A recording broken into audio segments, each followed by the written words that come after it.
नमस्कार दोस्तों और स्वागत है आप सभी का करंट अफेयर अपडेटेड के इस यूट्यूब चैनल पर, जहां पर आज हम डिस्कस करने वाले हैं 28 फैब 2021 के इंपॉर्टेंट इवेंट्स के बारे में। तो चलिए लेक्चर की शुरुआत करते हैं और सबसे पहले देख लेते हैं कि आज हमें कौन कौन से इंपॉर्टेंट टॉपिक्स को कवर करना है। आज सबसे पहले हम डिस्कस करेंगे स्वच्छ आइकॉनिक प्लेसेस के बारे में। इसके बाद हम डिस्कस करेंगे ब्लैक ब्रोव्ड ब्लैबरर के बारे में, जिसको रिसेंटली डिस्कवर किया गया है आफ्टर 170 ईयर्स। ओके, इसके बाद फिर हम डिस्कस करेंगे इमिग्रेंट लॉस से रिलेटेड, जो कि यूएसए से रिलेटेड आर्टिकल है, उतना ज़्यादा इंपॉर्टेंट आर्टिकल नहीं है ये, ठीक है। इसके बाद हम डिस्कस करेंगे फिर गवर्नमेंट की रिसेंट रूल से रिलेटेड, जो कि रिगार्डिंग है ओटीटी कंटेंट, ठीक है। चलिए शुरुआत करते हैं पहले आर्टिकल के साथ, जो कि रिलेटेड है स्वच्छ आइकॉनिक प्लेसेस से।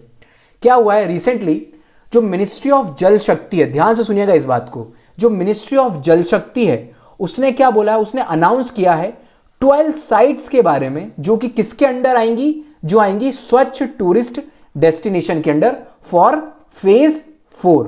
ओके, अब वो कौन कौन सी 12 साइट्स हैं यहां पर आप देख लीजिए, उनकी लिस्ट दी हुई है। अजंता केव्स है महाराष्ट्र की, सांची स्तूपा मध्य प्रदेश, कुंभलगढ़ फोर्ट राजस्थान, जैसलमेर फोर्ट राजस्थान, ठीक है, Ramdevra Rajasthan, Golconda fort Telangana, sun temple Orissa, rock garden Chhattisgarh, Dal lake कहां पर है, Jammu and Kashmir, Banke Bihari temple UP, Agra fort और कालीघाट टेम्पल वेस्ट बंगाल, ठीक है। ये 12 साइट्स हैं, इनकी लोकेशन आपको याद रखनी है कि कहां पर क्या है।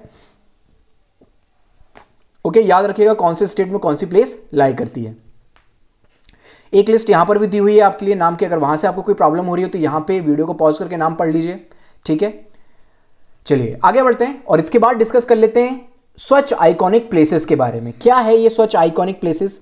तो देखिए, ये एक इनिशिएटिव है जो कि ministry of drinking water and sanitation के अंडर आता है। मतलब कि ये इनिशिएटिव इस मिनिस्ट्री ने स्टार्ट किया था अंडर स्वच्छ भारत मिशन।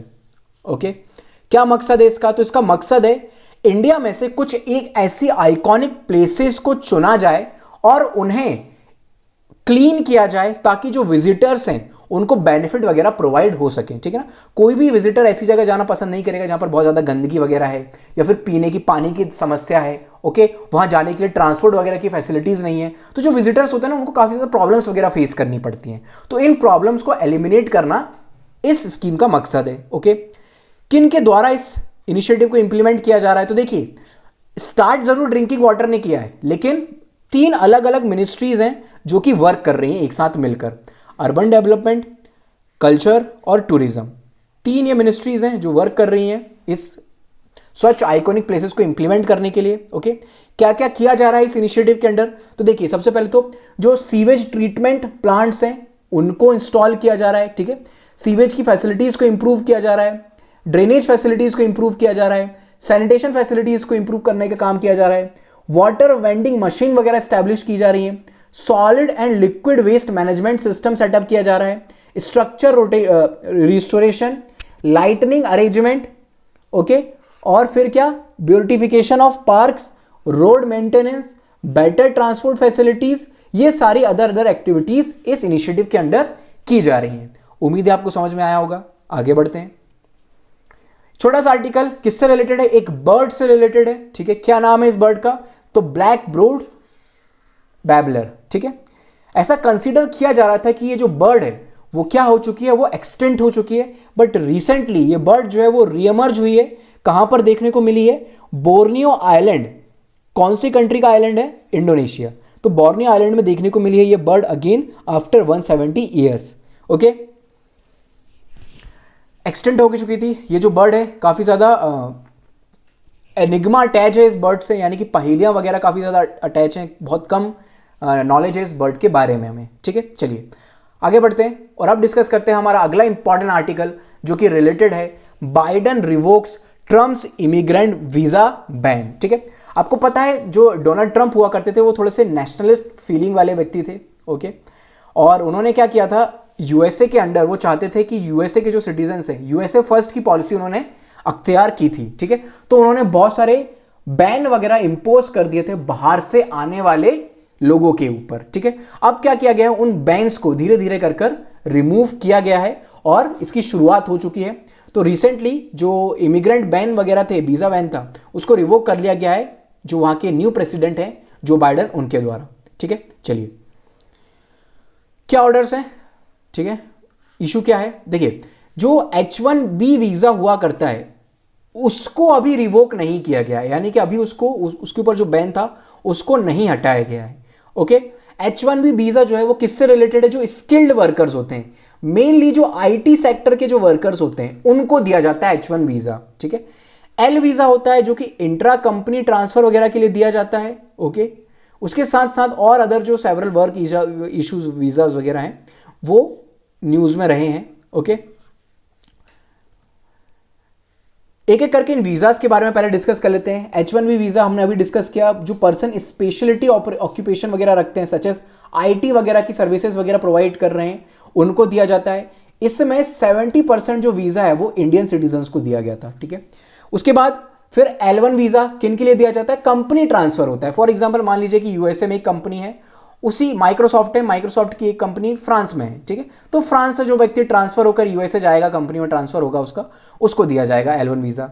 H2B वीजा जो फूड एंड एग्रीकल्चर वर्कर्स होते हैं उनको दिया जाता है, और J1 वीजा ये स्टूडेंट्स वगैरह को दिया जाता है स्टडी पर्पस के लिए, ओके। चलिए आगे बढ़ते हैं और अब डिस्कस कर लेते हैं गवर्नमेंट की जो नई गाइडलाइंस हैं रिलेटेड टू OTT कंटेंट, उसके बारे में। बहुत ज़्यादा इंपॉर्टेंट आर्टिकल नहीं है, आपको बहुत ज़्यादा टाइम वेस्ट नहीं करना है, ठीक है। जितना बताया जा रहा है बस उतना देख लीजिए, समझ में आया तो ठीक, नहीं आया तो एक बार पढ़ के चले जाइएगा, ऑप्शन को एलिमिनेट कर लेना, आंसर आपका निकल आएगा, ठीक है। समझ लेते हैं डिटेल से। देखिए OTT प्लेटफॉर्म्स जो हैं इनका क्या मतलब होता है, जो आप वेब सीरीज वगैरह देखते हो ना नेटफ्लिक्स पर या फिर आपके डिज्नी हॉटस्टार वगैरह पर, प्राइम वीडियोस पर, तो ये सारे जो कंटेंट होता है वो आपका OTT प्लेटफॉर्म के अंडर आता है, ठीक है। इसका फुल फॉर्म क्या होता है, over the top platform, okay. अब इसको रेगुलेट वगैरह नहीं किया जाता था अभी तक इंडिया में, ठीक है ना। इससे रिलेटेड कोई गाइडलाइंस वगैरह नहीं थी, तो इससे रिलेटेड मतलब कुछ ना कुछ तो होना चाहिए ना, तो इसको रेगुलेट कौन करेगा। तो देखिए अभी तक ना सेल्फ रेगुलेशन चलता था, यानी कि ये जो OTT कंटेंट प्रोवाइडर हैं ये खुद से ही अपने आप को रेगुलेट वगैरह किया करते थे। अगर कोई कंप्लेंट वगैरह आती थी उनकी वेब सीरीज वगैरह से रिलेटेड, या फिर कोई सीन वगैरह हटाना हो किसी वेब सीरीज से, ओके, तो ये सारे काम कौन करता था, एक कंप्लेंट वगैरह फाइल कर लीजिए इन OTT प्लेटफॉर्म के अगेंस्ट। OTT प्लेटफॉर्म को लगेगा कि हाँ वाकई में ही इस सीन को हटाया जाना चाहिए, तो वो खुद से ही हटा देंगे, ठीक है। तो ये सेल्फ रेगुलेशन की प्रोसेस अभी तक चल रही थी, कोई स्पेसिफिक रूल वगैरह नहीं थे। अब रिसेंटली क्या किया गया है, इंफॉर्मेशन टेक्नोलॉजी एक्ट के अंदर रूल एंड रेगुलेशन वगैरह इशू किए गए हैं OTT प्लेटफॉर्म्स को, ठीक है। क्या है वो रूल एंड रेगुलेशन वगैरह, तो उनको समझने की कोशिश करते हैं, ठीक है। सबसे पहले तो बेसिक बातें समझ लीजिए, किसके द्वारा नोटिफाई किया जाएगा, तो जो इंफॉर्मेशन टेक्नोलॉजी एक्ट है उसके अंदर इनको गाइड किया जाएगा, ठीक है।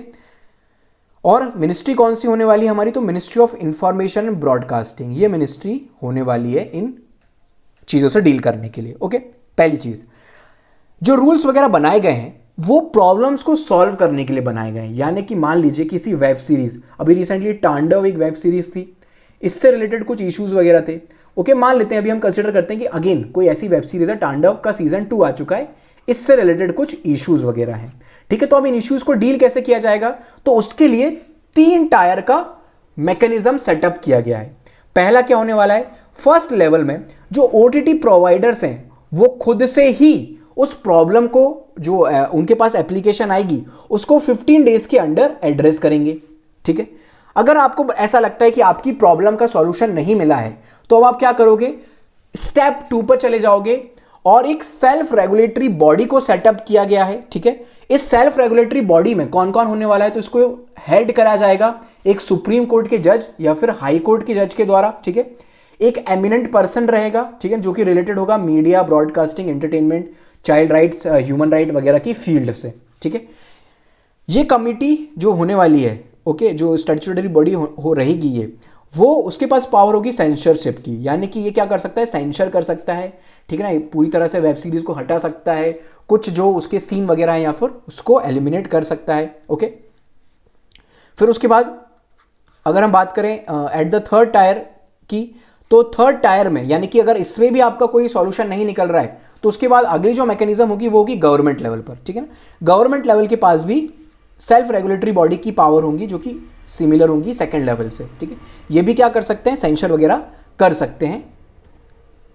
उसके बाद फिर क्या एप्लीकेबिलिटी है, सबसे पहले तो जो रेगुलेशन की बात की जाती है तो रेगुलेट किया जा सकेगा, कोई भी चीज़ अनरेगुलेटेड नहीं रहेगी, ओके। इतना ज़्यादा डिटेल में नहीं जाना है हमें इसके। अगेन जो grievance redressal and complaint mechanism है आपको समझा दिया है, ठीक है। इसके लिए नोडल कॉन्टैक्ट पर्सन होगा, चीफ एप्लीकेशन ऑफिसर होगा, सोशल मीडिया इंटरमीडियरीज वगैरह पार्टिसिपेट इसमें करेंगे, ओके। फिर आइडेंटिफिकेशन किया जा सकेगा for the first originator of the information, ठीक है। फिर फेयर अपॉर्चुनिटीज़ वगैरह प्रोवाइड की जाएंगी, बेसिक सी बातें हैं सभी से रिलेटेड। एथिक्स वगैरह को मेंटेन किया जा सकता है। इमरजेंसी पावर वगैरह भी है सेक्रेटरी के पास जो कि ministry of information and broadcasting से रिलेटेड है, ठीक है। ओके चलिए, बाकी और ज़्यादा कुछ खास डिस्कशन के लिए इसमें है नहीं। सो गाइस, ये था हमारा आज का लेक्चर। उम्मीद है आपको ये लेक्चर पसंद आया होगा। अगर आपको ये वीडियो लेक्चर सीरीज अच्छी लग रही है तो प्लीज़ वीडियो को लाइक करें, कमेंट करके हमें ज़रूर बताएं। Thank you so much for the discussion. Have a good day.